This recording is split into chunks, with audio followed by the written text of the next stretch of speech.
मी हगवणेंचे वकील विपुल दुशिंग यांच्यावर वडगाव मावळ कोर्टात 2022 साली मारहाणीचा गुन्हा दाखल असल्याची माहिती समोर आली आहे। वडगाव मावळ न्यायालयामध्ये दुशिंग हे 2022 मध्ये एका आरोपीचं काम पाहत होते आणि न्यायाधीशांसमोर सुनावणीची पुढची तारीख कोणती ठेवायची यावरून त्यांचे सरकारी वकील प्रेमकुमार अग्रवाल यांच्यासोबत वाद झाला। त्यामुळे चिडून न्यायालयातून बाहेर पडल्यावर वकील दुशिंग यांनी सरकारी वकील प्रेमकुमार अग्रवाल यांची कॉलर पकडून त्यांना मारहाण केली होती। अग्रवाल यांच्या तक्रारीनंतर वकील दुशिंग आणि त्यांच्यासोबत असलेल्या अन्य 2 वकिलांवर वडगाव मावळ पोलीस ठाण्यात गुन्हा दाखल करण्यात आला होता। तर न्यायालयाने त्यावेळी अटकपूर्व जामीन दिल्याने दुशिंग यांची अटक टळली होती।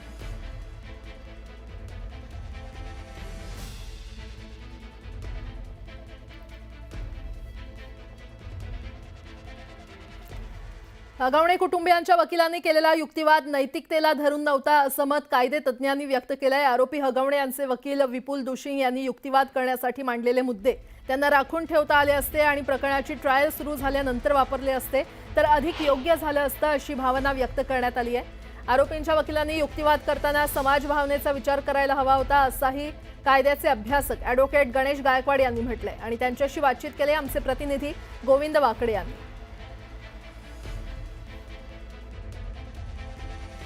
हगवणे मृत्यू प्रकरणातील आरोपींचे वकील विपुल दुशिंग यांनी न्यायालयासमोर जो काल युक्तिवाद केला त्यामुळे उलटसुलट चर्चांना उधाण आलंय। या संदर्भामध्ये खरं तर जे न्यायालयीन प्रक्रियेचा अभ्यास करतात त्या अभ्यासकांना देखील त्यांच्या युक्तिवादावर काही आक्षेप त्यांनी नोंदवलेले आहेत। माझ्यासोबत स्वतः ॲडव्होकेट गणेश गायकवाड आहेत। खरं तर कालपासून आपण बघतोय की या सगळ्या प्रकरणामध्ये जेव्हा दुशिंग यांनी बाजू आपली मांडली न्यायालयासमोर आणि ते जेव्हा माध्यमांसमोर बोलले त्यानंतर सोशल माध्यमातून आता प्रचंड टीका होऊ लागली आहे। खरं तर हे सगळे जे सबमिशन आहे दुशिंग यांनी जे न्यायालयासमोर दाखल केले होते ते खरंच करणं गरजेचं होतं का त्यातही दिशाभूल करायचा प्रयत्न होता?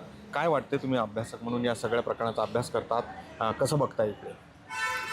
एकंदरीत या प्रकरणामध्ये जर पाहिलं तर काल मेहरबान कोर्टासमोर आरोपींची पोलीस कोठडी मागितली। ते पोलीस कोठडी का नको आहे ह्यासाठी जो युक्तिवाद करण्यात आला तर तो थोडा माझ्या मते हास्यास्पद आहे। कारण ह्या कालच्या स्टेजला हा स्टँड जरी ओपन नसता केला तरी बरं पडलं असतं का? कारण तुम्हाला सध्या सामाजिक परिस्थिती जर बाहेरची बघितली एकंदरीत या प्रकरणाला धरून तर अत्यंत गंभीर आहे आणि भयानक आहे। त्याच्या समाजमनावरती भरपूर दूरगामी परिणाम पडलेले आहेत। तर त्यामुळं ह्या गोष्टी ज्या आहेत काल काही त्यांची बेलची स्टेज नव्हती किंवा ट्रायलचा पार्ट नव्हता काल फक्त, आणि शेवटी हे सबमिशन करून पण शेवटी काय झालं, पोलीस कोठडी मिळालीच ना। आणि बचाव कशात चालला होता तर फक्त पोलीस कोठडीचा। ठीक आहे, ह्यांची बाजू जी आहे, यांचं जे म्हणणं आहे की आमची बाजू आहे, आम्ही भरपूर दिवसापासून सांगत होतो, परंतु ती बाजू तुम्हाला प्रॉपर कोर्टला प्रॉपर स्टेजला सांगता आली असती। काल जर समजा बेलची स्टेज असती तर बेलमध्ये तुम्ही तुमचा रिझर्व्ह आणि राखीव पॉईंट आहे असं गृहीत धरून तो पुढे ओपन केला असता आणि न्यायालयीन संपरीक्षा ज्याला आम्ही ट्रायल म्हणतो, ट्रायलसाठी ह्या गोष्टी तुम्ही राखून ठेवू शकता। काय हेतूने हे सगळं न्यायालयासमोर काल युक्तिवाद केला गेला असेल? त्यानंतर ते बाहेर येऊन माध्यमांनाही बोलले आणि कॅरेक्टर असोसिएशन जे काय पीडितेचं झालेलं दिसतं आहे त्यांनी त्याला नकार दिला की आम्ही काय कोणाचं चारित्र्यहनन केलेलं नाही आहे, आम्ही म्हणतो की तपासाचा भाग आहे आणि ते तपास होत नाही आहे। पण अंगुली निर्देश तरी दिसतोय का आणि याचे परिणाम काय होत आहेत? नाही, आता एकंदरीत जो काही FIR आहे आणि जी काही प्रोबेबल स्टोरी आहे या केसची, जी काही फिर्याद आहे त्या फिर्यादीच्या अनुषंगानेच पोलीस तपास करणार ना।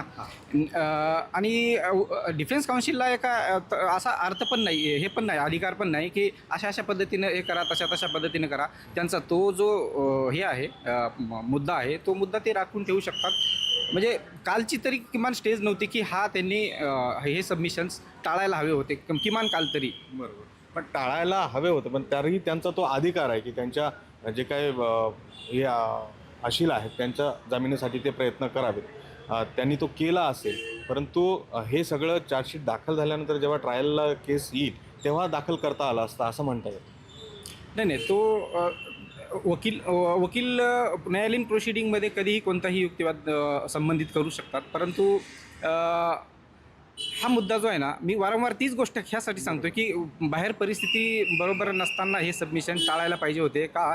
कारण हा पार्ट जो आहे ना तुम्हाला नंतर ट्रायलला आणि बेलला ओपन करता आला असता का? कारण ह्यामध्ये काय आहे की त्याचे जे आहे ना समाजावरती परिणाम पडत आहेत आणि कुठेतरी ह्या सगळ्या गोष्टीच्या पुढे जाऊन एक माणुसकीचा विचार करायला हवा होता। अच्छा, आणि समाज मनाचा विचार करायला पाहिजे होता। पण 2 महत्त्वाचे मुद्दे देखील काल त्यांच्या सबमिशनमध्ये आलेत की एक तर तो हुंडा त्यांनी जी हुंड्याची व्याख्या केलेली आहे किंवा मारहाणीची व्याख्या केलेली आहे, अभ्यासक म्हणून त्या दोन्ही व्याख्येकडे तुम्ही कसं बघता जी त्यांनी माध्यमामध्ये मांडलंय?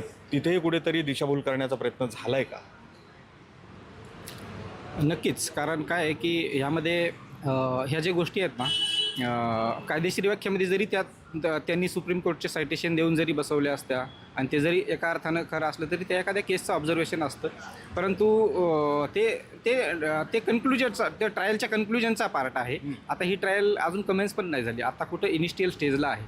त्यामुळे वैष्णवी हगवणे मृत्यू प्रकरणी आता नवनवे खुलासे समोर येत आहेत आणि अशातच आता गणेश उत्सवाच्या काळात कसपटे कुटुंबियांकडून हगवणेंच्या कुटुंबियांना चांदीच्या गौरी देत असलेला व्हिडिओ मोठ्या प्रमाणात व्हायरल होतोय.